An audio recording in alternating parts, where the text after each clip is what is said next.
ما انا ايه خلاني اتجوز واقعد في البيت وابوز واكشر وانكد على حالي وحال اللي جابوني. ما انا كنت لوحدي بحالي راضي بعشت ان انا خالي وجاني اللي ندالي وقال لي اتجوز يا عيوني. احلى عروسة حلاوة في عيني لما المسها بتطلع عيني وكأني سلك ومتكهرب.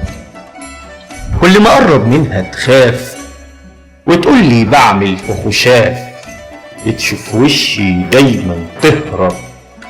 يمكن اكون اشبه دراكولا يا وقعت في واحدة مخبولة مش عايزة الاحضان تقرب. جبت امها وابوها في يوم وحكيت ليهم وانا مهموم، قالوا اصلها محتاجة تتدرب. طب اجيب مين بس يدربها ولا امد الايد واضربها؟ حاجة تجنن انا مستغرب.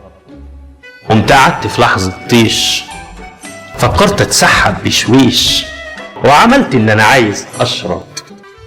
فجأة دلقت عليها المية مش قاصد ابدا يا عينيا. قالت له اخرج لحسن هضرب. حبة لقيتها بتترجاني لو فعلا انت بتهواني هاتلي عروسة بيها انا العب. ادي جزاته اللي يقول عيب. العلاقات دي في علم الغيب تبعد عنها تبقى مؤدب. خليكي بقى كده زي خيبتها واحدة غبية بتخرب بيتها. وانا راح احاول بره اجرب، وانا راح احاول بره اجرب. شكرا.